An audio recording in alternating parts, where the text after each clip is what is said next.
service. So January 1960, can everybody hear me? Yep. Yeah. Okay. January 1960, I made some notes, but it goes down for now. Allan started as our city attorney. And for those of you, that was a few years ago. I was actually almost 2. And the population in the city was a little bit over 2,300 people. We didn't quite have enough people to even have home delivery of mail. So if you can imagine what this community was like in 1960, that we didn't have home delivery of mail. We had 2,300 people. It was a rural town. And we were very honored to have Allan's leadership in the municipal area, because we went through quite a bit of changes over the last 50-odd years.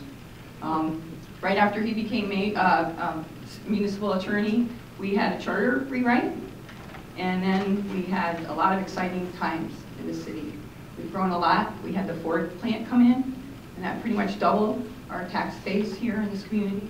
So it was a real sea change for what this community looked like, and I think we moved into a whole new era.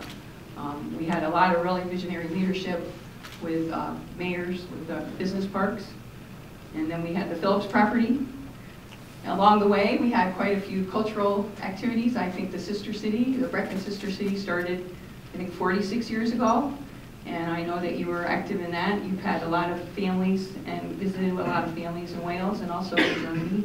And you've been an integral part of our community as our municipal attorney, but also as a very active community member. I know, being mayor, I've had a lot of opportunity to work with our attorney for some fun things and some not so fun things. For example, when I first became mayor, we had the referendum about the city hall. And that was quite challenging for me, very much of a novice elected official, and you really guided that. There was a lot of controversy, and at the end of the day, we have a great city hall that serves our citizens and has a great police department. You've done a lot of good things. You've done a great work.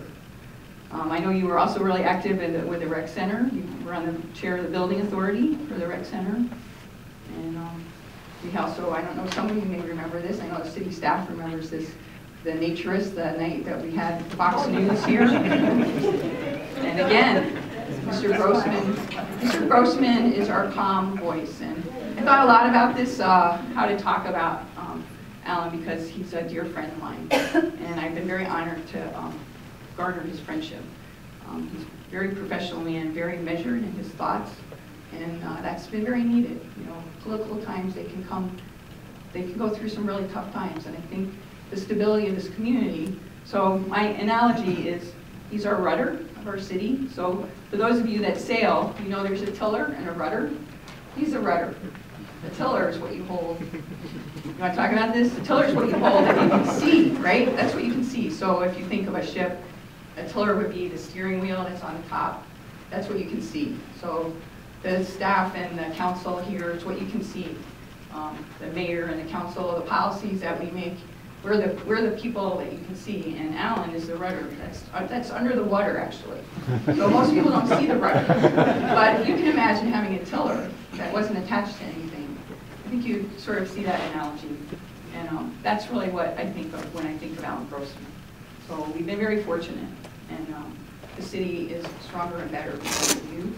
And I know that you're going to stay very active in the community, and I know that we have the German Sister City coming up, the annual meeting, and we're very involved with that. So I don't know, we have quite a few proclamations. I don't know if you'd like to say something now, or I have some presentations, and I know that county commissioners here. Do you have a few words you like? Well, I wasn't going to say anything, but something you said reminded me. I was surprised to find that Gretchen is a sailor, and sailing has been an important part of my life. So I was amazed to find her out at the University of Michigan Sailing Club, you know, sailing a small sailboat, and very good at it too. And both of her children, both the boys, were there too. I perhaps shouldn't tell you this story, but I couldn't resist when she mentioned that we've got a lot of things that go through our doors here in City Hall. And one of them was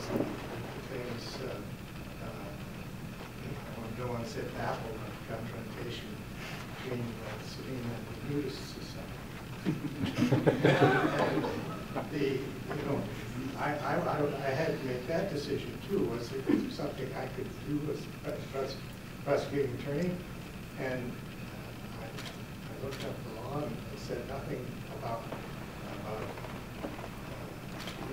nudity except in public nudity was unlawful. So I said, well, is this going to be unlawful what they're doing? And it turns out that what blamed out was they had rented the rec center to have a party, a dinner, a banquet.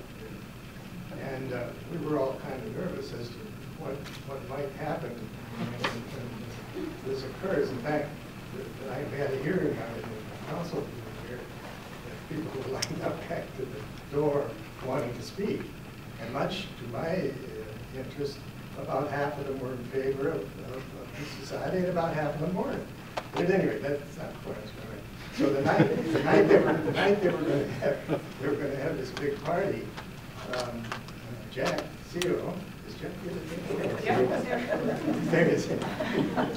He parked his unmarked car, as I recall, out in front of the rec center to make sure that to see whether things would stay quiet. And after he was there for a while, he got a telephone call, and someone from inside the rec center, from the organization, called him on the telephone and invited him in for dinner.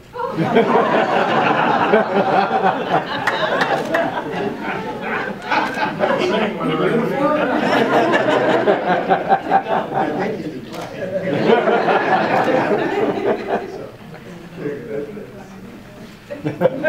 Well, also, the other thing that I think that I didn't really talk about, that I would like to talk to you about, because I know Miriam was here somewhere, still here. One of the things also